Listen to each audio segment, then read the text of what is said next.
আলোচনায় আমাদের সাথে যুক্ত হচ্ছে বাংলাদেশ প্রকৌশল বিশ্ববিদ্যালয়ের সহযোগী অধ্যাপক ডক্টর আরমানা সাবিয়া হক। আমরা তার সাথে যুক্ত হচ্ছি। আপনাকে স্বাগত অধ্যাপক ডক্টর আরমানা সাবিয়া হক অর্থযোগের এই পুরো আয়োজনে। শুরুতেই যদি একটু জানতে চাই যে স্বীকৃতি নেই কিন্তু ব্যবসা বড় হচ্ছে, এই খাতের ভবিষ্যৎ কি দেখছেন আপনি? আরেকটি বিষয় বলা যায় যে গেল ৩ বছরে এই যানবাহনের বিস্তৃতি হয়েছে খুব বেশি। এই সময় সঠিক নীতিমালায় আওতায় নিয়ে আসা সম্ভব ছিল কিনা, এই বিষয়ে আপনার মতামত একটু জানতে চাই। আমি এখানে অবশ্যই বলবো যে এখানের প্রোডাকশন কিছুক্ষণ আগে যে নিউজটা আসলো যে এখানে কিন্তু বিনিয়োগ এবং প্রোডাকশন এবং আয়ের একটাই কিন্তু স্কোপ আছে এবং কর আমরা নিচ্ছি না, সো এই করের মাধ্যমে কিন্তু এই আয়টা আসতে পারে। এত বিস্তৃতি কেন? এত বিস্তৃতি হবেই কারণ আমরা র্যাপিড আরবানাইজেশনের স্টেজে আছি। কিন্তু আমাদের সমস্যা হচ্ছে আমরা বিভিন্ন প্ল্যানার্স এবং ইঞ্জিনিয়ার সব সম্মিলিতভাবে যে একটা সিটিকে একটা স্টেজে নিয়ে যাওয়া, সেই প্ল্যানিংটা আমরা প্রপার করতে পারছি না। অটোরিকশা, ব্যাটারি চালিত রিকশা, আনঅথরাইজড ভেহিকেল, এগুলো এখন বাজওয়ার্ড। আমাদেরকে অনেক আগে এটা চেক অ্যান্ড ব্যালেন্স করে ফেলা উচিত ছিল। 5ই অগাস্টের পরে একটা এক্সপেকটেশন ছিল যে হয়তো বা আমরা এবার কন্ট্রোল করতে পারবো, কিন্তু আনফরচুনেটলি, ভেরি স্যাডলি পারিনি। ভবিষ্যতে পারবো কিনা এ নিয়েও কোশ্চেন আসে।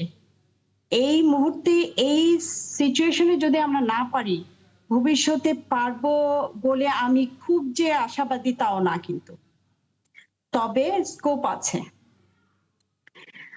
সর্বপ্রথম আমাদের করা উচিত ছিল, এই মুহূর্তে এখনো স্কোপ আছে, আপনারা আইনটা করেন আগে। থ্রি হুইলার্স এর এখন তো বেশ কয়েক ক্যাটাগরির থ্রি হুইলার চলে আসছে।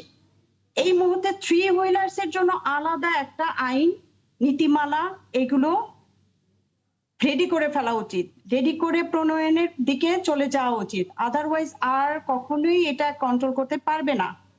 কারণ হচ্ছে যে প্রত্যেকটা প্রোডাকশনই যখন আসে একটা সিন্ডিকেট তৈরি হয়ে যায়।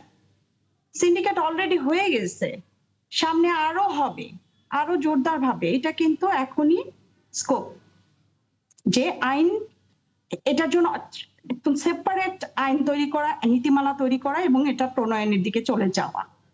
আমরা যদি চিন্তা করি হ্যাঁ পরিবহনের সবগুলো নিয়ে একসাথে আইন প্রণয়ন করব, না, পারবেন না। কারণ এটা র্যাপিডলি আরবানাইজেশন হচ্ছে, র্যাপিড অ্যাডভান্স টেকনোলজি চলে আসতেছে, সো আপনি এটাকে কন্ট্রোল করতে পারবেন না।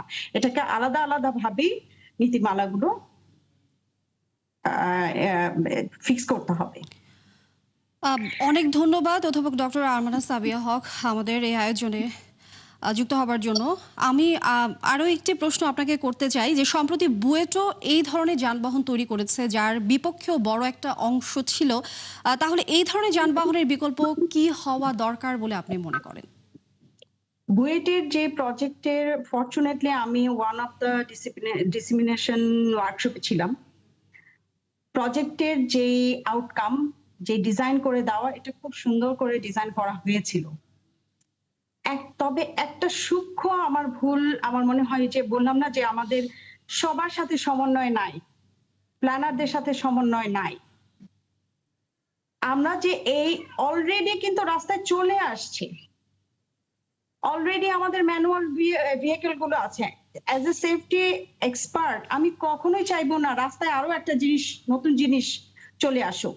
নতুন জিনিস আসা মানেই হচ্ছে সেফটি আরো নড়বড়ে হয়ে যাওয়া।